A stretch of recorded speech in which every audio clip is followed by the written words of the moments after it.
What's up, peeps? This week's podcast is sponsored by Robert Brown and Patriot Painting. Patriot Painting, veteran-owned, veteran-operated.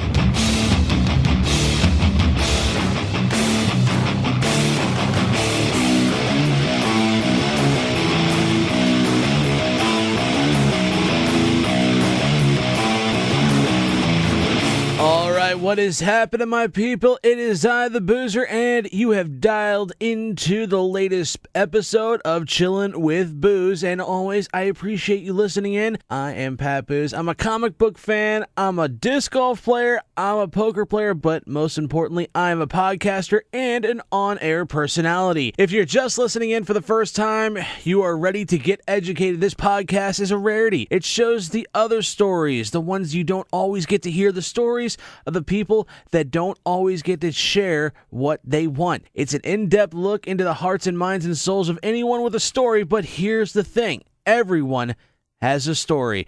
First things first, we gotta thank the sponsor this week. Promotional consideration paid for by the following. A special thanks to Robert Brown over at Patriot Painting. He has 10 plus years of experience. He does interior and exterior work, staining as well as painting. He can also do a commercial or residential power wash decks and exteriors. Get a hold of him now for a free quote. Look them up on Facebook or call him at 636-575-3781.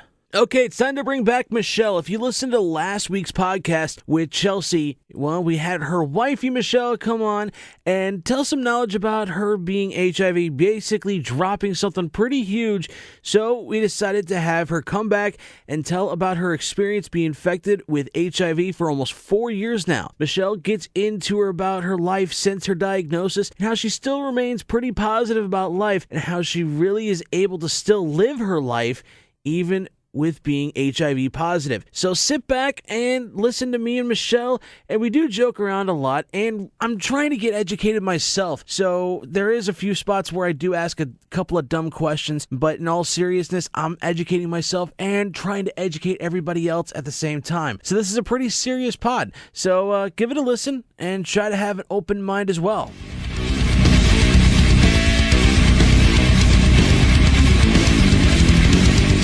So we're starting off basically where we left off the last time. So, and I still say you dropped a bomb last week with you telling me that you were HIV. And the thing was, I was kind of shocked in the sense that you said you had told me before, but you didn't. I could have swore I've told you. No. I went back on a bunch of old messages and stuff like that. Like, we've known each other for over 2 years, and you never told me that before. And I get why you wouldn't tell people, like, but you say you're a little more open about it than you used to be. Right. And you said you've been HIV positive for 4 years, right? Yes. And it's basically lying in dormant. Can you explain that?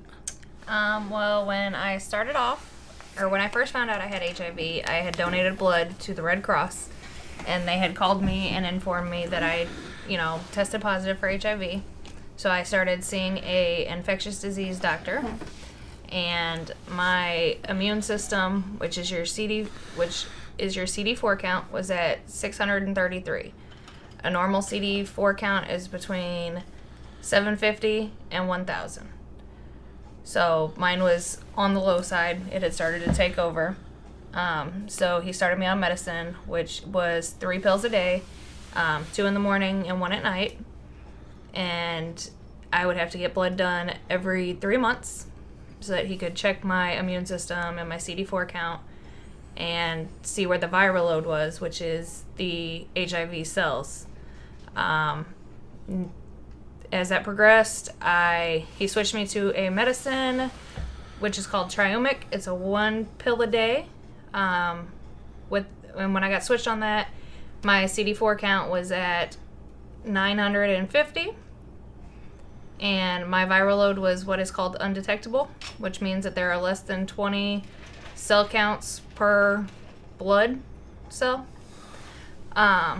So now I am no longer on that medicine. He switched me to another medicine, which is called Genvoya. It's a 1 pill a day.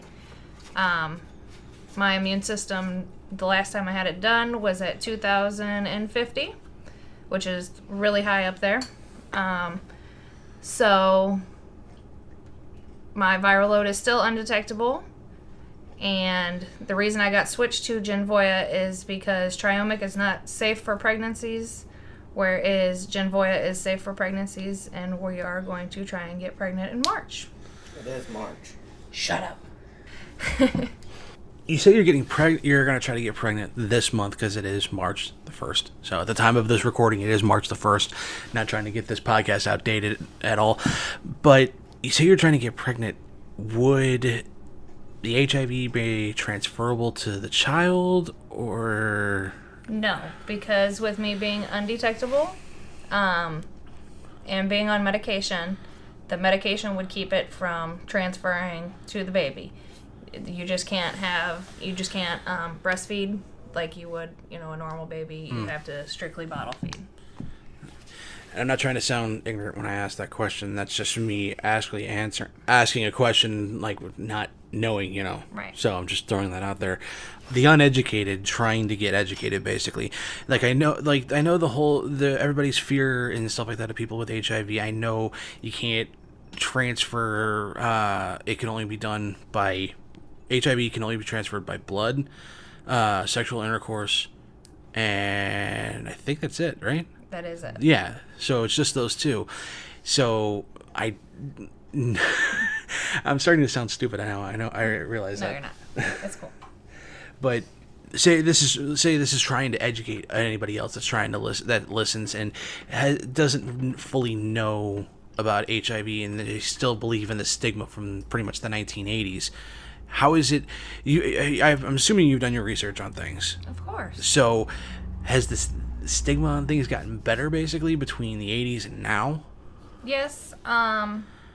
Because they do have medication now, where back in the 80s they only, they were just, on beliefs and stuff like that and myths. Now, they do have medication which helps control it. I mean, it does not cure it, but it helps control it so that it does not take over your body like it used to. Tell me about the medication. Any side effects on anything, or? They do say that you can have some side effects. I thankfully have not had any side effects. When I switched medicines, I did have a side effect for one day. I was throwing up, but it was because of the medicine transfer. It took a bit of time for your body to get used to, basically. Okay. And you said there's basically no cure for it. Right now, they do not have a cure for it. They're hoping that they're really close, but they've been testing it on animals and stuff like that to see. So, we'll see. Okay, so if this... Allow me a little bit of time with this to take you back 4 years. How... Or do you still remember the guy's name? Yes. His name was John. I don't know. He's changed his last name so many times. Nobody really knows what his last name is He's anymore. basically in hiding right now. Yes. Yeah. We had met up. He was a friend of mine's cousin. We met up. We started talking. We got together and whatnot. My dumb self had unprotected sex with him. And then I contracted it. He received it from being in prison. And... Says a lot about him. Right. But when I met him, that was not anything that was explained that, he had been in prison, what he had been in prison for. His own cousin did not know that he had been in prison. Now he has given it to me, and he has also given it to 5 other women and 3 children. And 3 children. Like... children from being passed on from mothers. Yeah, okay. Because I was gonna say because he ends up being no. a pedophile too. Like No. what the hell? No, they 3 of the women did not know that they had it, and then They had kids. They had gotten pregnant, and once you get pregnant, if you have it, then there is a huger chance of you getting it. Whereas if you are already being treated and get pregnant, then there is 1 in a million that the baby would be born with HIV or be able to contract it at all.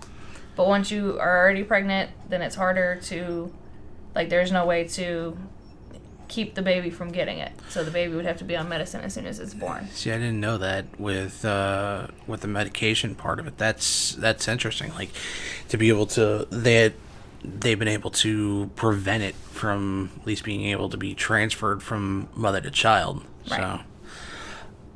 So, have you been in contact with the other victims, though? No. Is there like a support group at all or anything like that? No, I tried to contact his latest girlfriend, but of course she's not answering me. I mean, who really would answer some girl? Yeah. It's like, hey, What a conversation starter.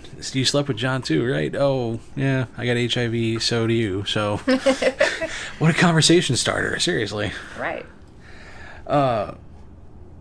So, no contact with the other victims at all? I tried to contact him as well. You can see where he, it's on Facebook Messenger because he has changed his phone number. So you can see where he read the messages, but he will not respond to me. He's never said anything about anything. No. Does he? And he knows. Yeah, he has to know. Because, besides myself, as I said, he's given it to 5 other girls and 3 babies. So he has to know. He just doesn't care, basically. Apparently, yeah. That just says a whole lot about him. Seriously, I don't know how you can do that kind of stuff. Okay, so I read recently that the phrase STD no longer... Is it just that it doesn't apply to HIV, or is it just all sexually transmitted diseases in general? Now it's STI instead. I think it's just referring to HIV. They're trying to change HIV from a sexually transmitted disease into a sexually transmitted infection. They're changing it because now they have the medicine that can control it. It does not cure it, like if you have chlamydia and stuff like that, they can give you medicine and it's... You have penicillin for some of those, at Right. least, and that's you're able to change it that way. Right. Whereas HIV, they just give you medicine to control it, and there still is no cure for it, but... All right, so the new medication that you're on, and you said you've had, only one side effect was just the throwing up on the first day. Does the insurance cover that kind of thing? I mean, I know there was the whole pharmaceutical issue with Martin Shkreli last year that was hiking the prices of HIV and AIDS medicine up to almost $1,000 a pill. The Genvoya that I get a 30-day tablet count once a month, and Illinois has a program that's called Ryan White. It was a little boy that died of HIV. His parents started it to help fund for the medication. The Genvoya itself, between the Ryan White program and my insurance that I have, they do pay for it. It is $3,072.87 for a 30-day supply. And the insurance covers... The insurance covers all of it. All $3,000? All $3,000 and whatnot. State of Missouri have that at all? Would you know? I'm not... I don't know. I would have to research into that. I'll have to check that out because I've never heard... truth be told, you're the first person I've ever met with HIV. So... Yay! I don't know if that's a good thing or a bad thing. It's a very awkward, first time. Yeah, that's really weird That's really bad at the same time. So, okay. So we talked a little bit about the guy. Mm-hmm. The day you found out, you said you had given blood to the Red Cross, and then they called you. How did they say it? Just be like, hey, you can't give blood, you're HIV positive. I had received a letter in the mail, and it said that I needed to call because they had some concerning news on my blood work. So I called, and I'm like, well, what could be concerning on my blood work? I've given blood before, it's never been an issue. So I call, and over the phone, they informed me that my blood cells did test positive for HIV, which they are legally not allowed to do. I've been trying to fight that since 4 years ago. I can't get anywhere. What do you mean, fight it? I had a lawyer and everything because that is so against HIPAA law. Because, anybody could have called and said that they were me when they called in off that paper. And they'd be passing on information to somebody that right. didn't need to know it, basically. Right. I was home alone when I called, so I had a huge breakdown because I swore I was going to die. Because if you read, anything back in the day, you were going to die if you got HIV. Yeah. It was like your death sentence. So I swore I was going to die. First thing you did after getting off the phone with them? I called my mom, and she told me that we were going to work through it. I was not going to die. I was going to be okay. And I still swore I was going to die.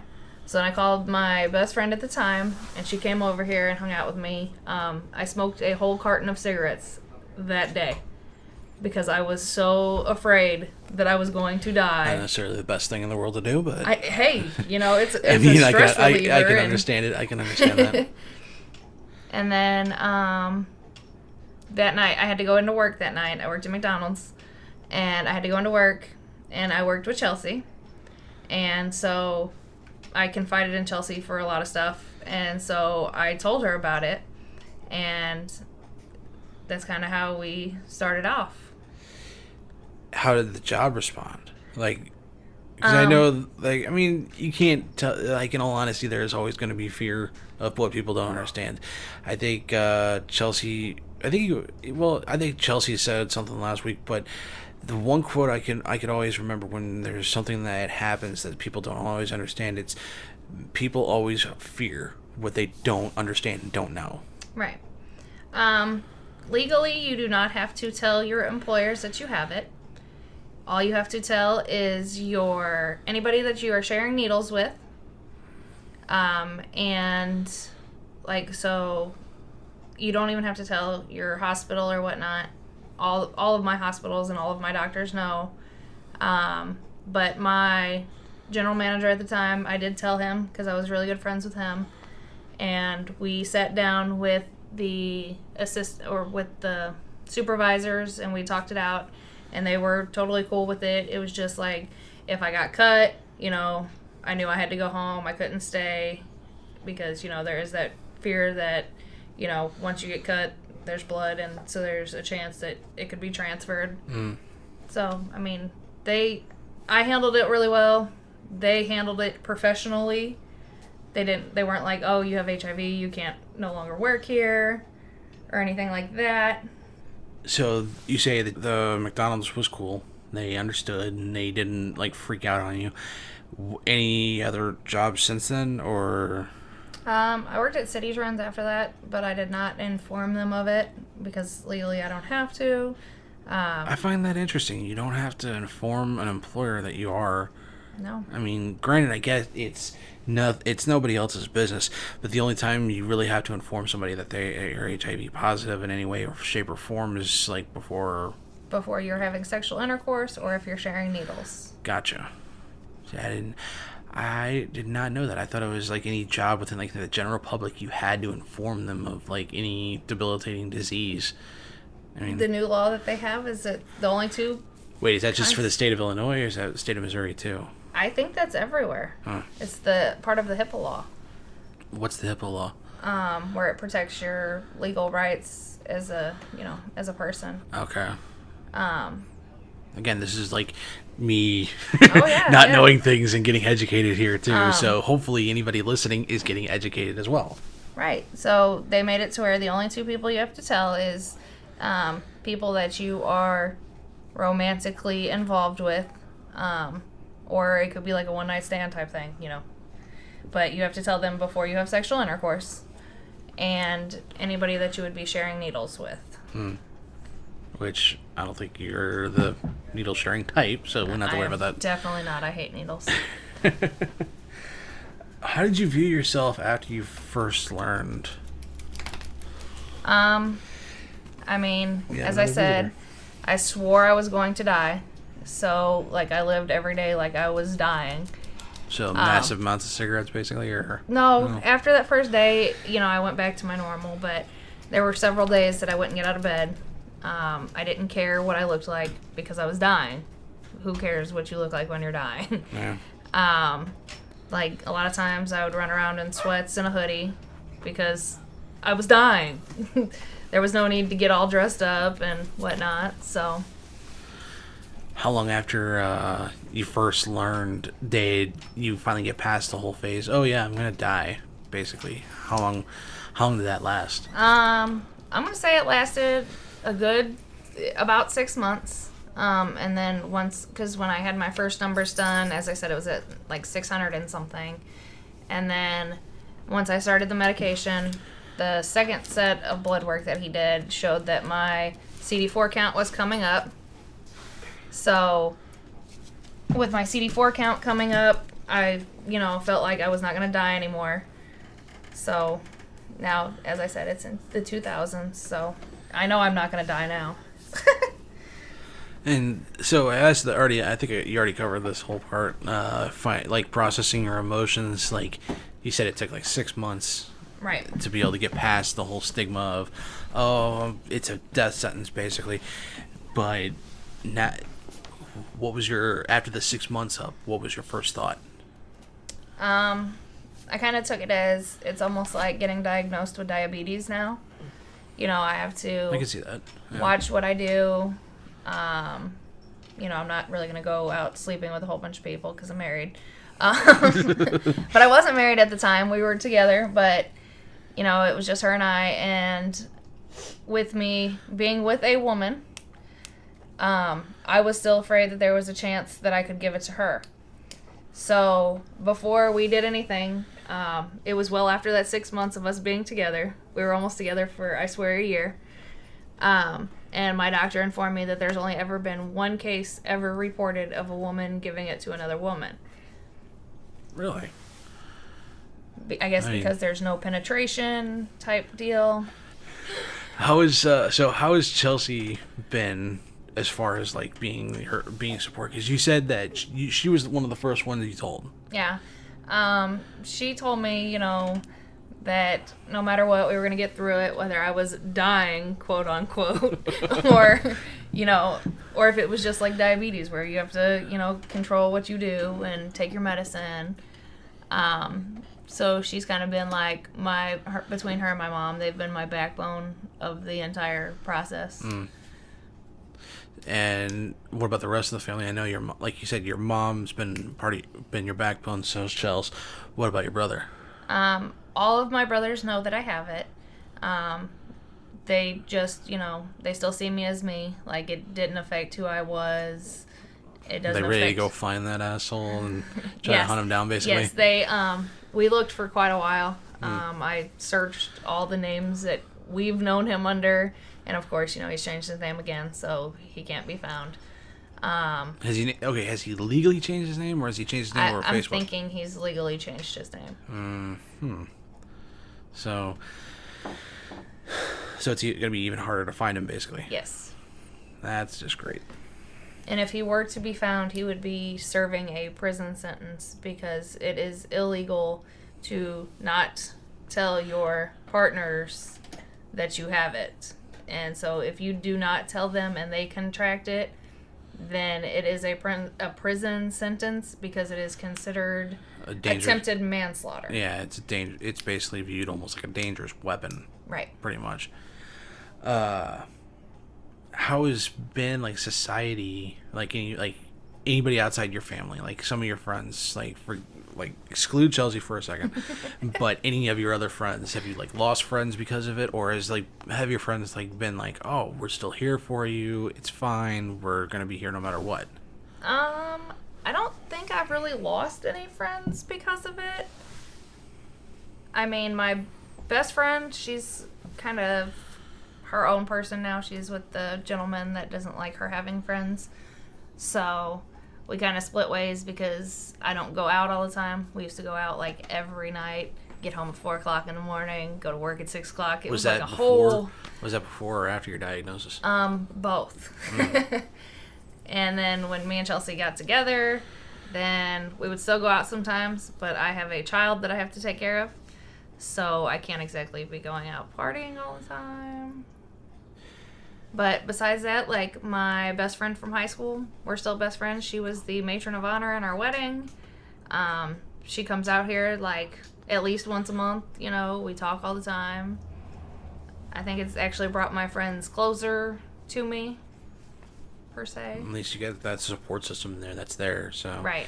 And you told me last week that you basically you used the whole disease as a guilt trip on Chelsea. So Yeah, like And when she's shaking her head when currently. she's being mean to me, I go back to my line of, I'm dying. Why are you doing this? Like, Okay, another thing about your family. You said Landon has no idea. yes, And you want to keep it that way. yes, at least for now. When do you think you'll tell him? I don't know. I mean, he's 9 now, so here, like, he's starting to go through puberty himself. So, which is another scene on its own. Which in general you're gonna have to deal with Yeah, Chelsea. Chelsea's So going through puberty herself as well. Chelsea's taking the hormones, so she's becoming her own man. Yeah, so I have two boys going through puberty at the same time, and it's awful. But I'm thinking, Hey, probably we're not all that bad. Come on. the body odor is the worst. Not gonna lie. I will admit, body odor is probably the worst thing from a guy's standpoint. Like growing up, I remember not showering for at least like 2 or 3 days and just being okay with it. But then when I turned into a teenager, it was like don't shower for like 2 days, you stink to high heaven, and it's just like, whew, yeah, a little ripe. Right. So. Yeah, and it doesn't matter what you put on it. It's just masking it for a short time. So, but no, I'm figuring probably within the next year or so, I'm probably going to tell him. I guess I haven't told him because that would be something that his father could think that he could use against me. And you guys don't exactly have the best relationship to begin with, so We do not. that would definitely blow in his favor, basically. And Right. He wouldn't. And he's not gonna. He knows about it, right? No, he does not know about it. His dad does not know. His dad does not know. So when this comes out, when this podcast gets published, is he gonna hear it? He might. I mean, it is what it is. He has not had contact with his son since before Christmas. We're on the 1st of March. So you're not too worried with that, at least. No, I'm not. I mean, he has his own problems to deal with. So. And another stigma thing that everybody deals with, and I think, and just to prepare you, I think I can tell what he's going to go with. He's going to say, oh, she's got AIDS, basically. And there's a big difference. Yes, there is a big difference. HIV is the beginning part of it. It becomes AIDS when it is untreated, or your body will not adhere to the medicine. So basically your HIV cells or your viral load is too strong for the medication. But now I've not heard of any cases at all here recently that the medication is not working. Some people it takes a lot longer to become undetectable than what it took me. They said my infectious disease doctor said my body took on to that medicine really fast. So it's just kind of You had a high immune system, so that really helped out. Right. Yeah. How'd that go?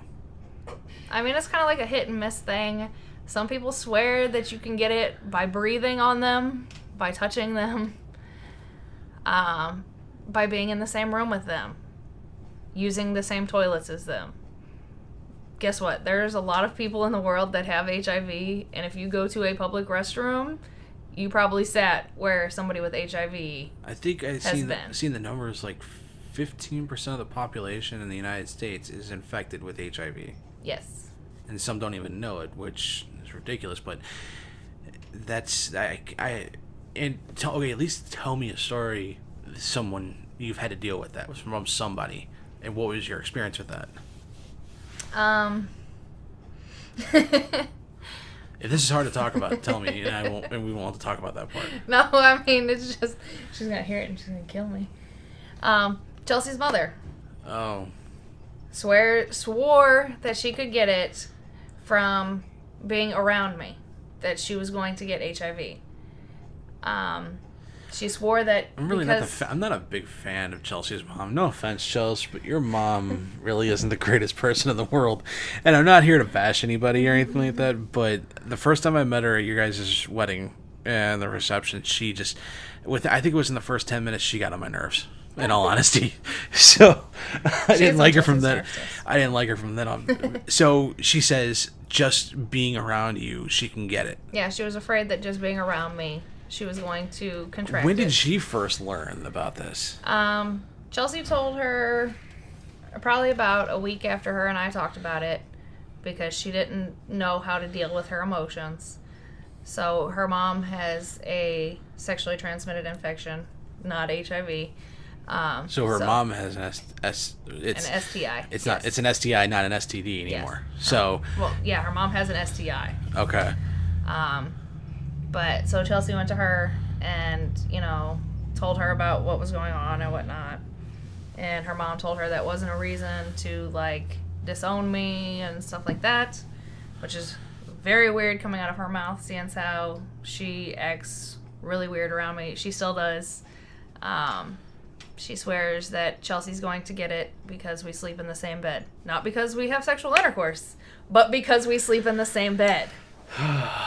Somebody needs to listen to this podcast and get a little more education into their brain, in all honesty. Would you agree or not agree? Yes, I would agree. She's been offered to go to counseling with us. She's been offered to go to my infectious disease doctor with me.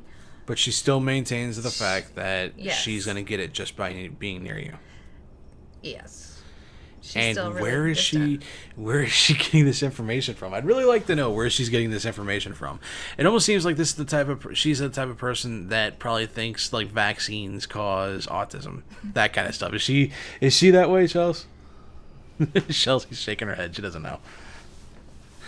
Okay, so one thing you mentioned last week was that you've been approached to basically be the voice again of getting yourself checked, right?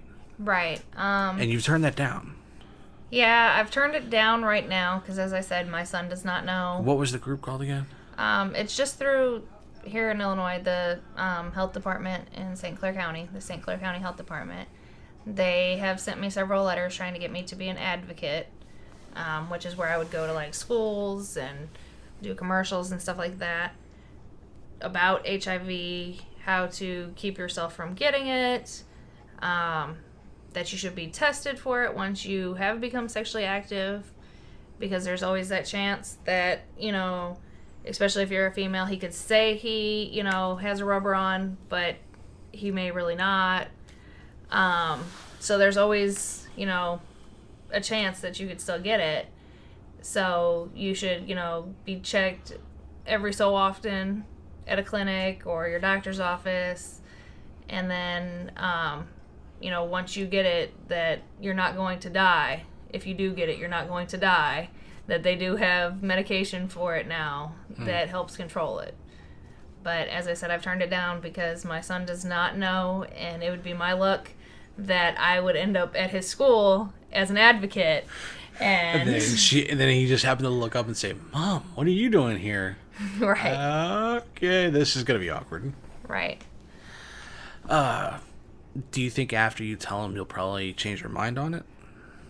I mean, yeah, because we've been talking about me becoming an advocate because I am more open about it now.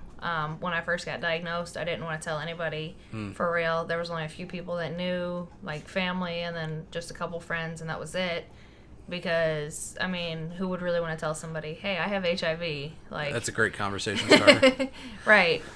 And so this has been 4 years. When did you feel comfortable enough to start telling people?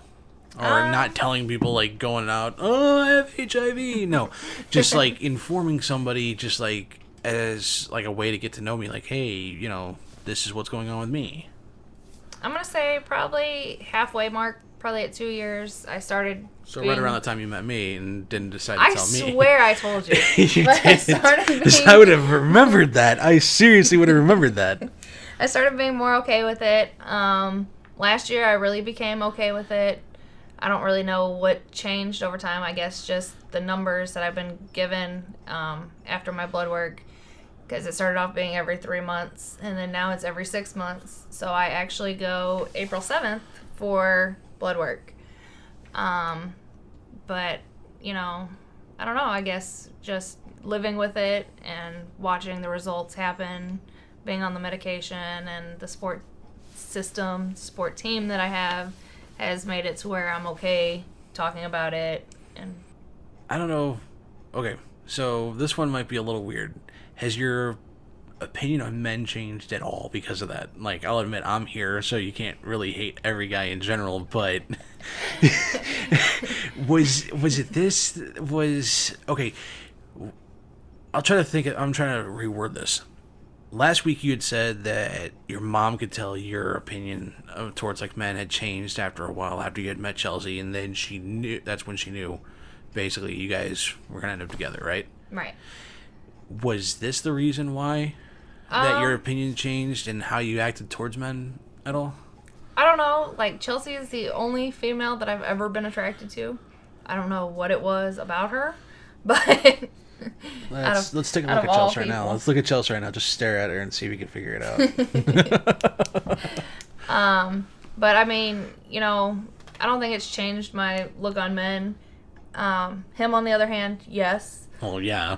Like, that's a freaking given. Like, me and Chelsea will go somewhere and we'll be like, oh, he's kind of cute, or she's kind of cute, but I mean, you don't sit there and hate men, right? In general, I don't see myself ever getting with a man.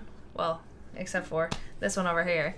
But once somebody becomes her top and bottom surgery. Somebody becomes Cyrus over here. So other than that, I mean. And I think that's the reason I was okay with it, because I do not have a hatred towards men, so I was okay with her transitioning. But him, yes. Yes, hate is a strong word, but yes, I do hate him. I can understand why. I mean, he gave me something that, you know, you can't exactly get rid of. It's something that you don't exactly want, something that's really unable to get rid of, so. But he's treating it like the gift that keeps on giving. If you had, okay, so the final part of this podcast, I want you to basically act like you are at a school right now, and just, if you did one of those going to schools, basically, inform anybody out there. Just let loose real quick. Just let loose and tell what you want to tell. Just make sure that if you are sexually involved with somebody, that you are using protection. You know, birth control is not just the only protection that you need. Protection against HIV would be condoms, female condoms or male condoms. Female condoms to me are worthless, but my infectious disease doctor told us that they're, you know, not worth anything. But make sure you are using protection, and then make sure, you know, maybe like every 6 months or every year you get, you know, tested, especially if you are with more than one person. That is definitely when you should be getting tested. And then if you were to be sharing needles, you also need to be getting tested. And if you do find out that you're positive for HIV, then you need to get to an infectious disease doctor. There are people that will help you get there. So that they can get you on the right medicine to they'll draw your blood to find out where your numbers are and get you on the right medicine to bring your viral load down and bring your immune system back up so that you can live a happy, healthy, normal life. I think you're ready. I think I can see it. No, yeah. I can see you doing that at a school. I think you'd be good at that. So, yeah. Something just to think about whenever you're ready. You know? I know, right? You've practiced that, haven't you? I have not. Oh. All right. Well, I appreciate you coming on and trying to educate and spreading your wealth of knowledge on the subject. Yeah, not a problem. Thanks for being on. You're welcome. All right, well, there you have it, Michelle. She is surviving and she's living her life. Hopefully, this opens up your mind a little bit more, maybe changes the way you think about people with HIV. Hey, I learned a few things myself, and thanks to Michelle, hopefully you did as well. By the way, I looked into it. There are programs that are set up in the state of Missouri, if you do your research, that not only help try to prevent HIV spreading, but also help those that are surviving with the infection as well. So make sure you get yourselves checked out and be safe out there. A special thanks to Robert Brown at Patriot Painting. Make sure to check them out and get a hold of them over Facebook. Thank you for tuning in, and maybe you'll see things a little bit different after listening to this pod. See y'all next time for another podcast, and catch y'all on the flip side.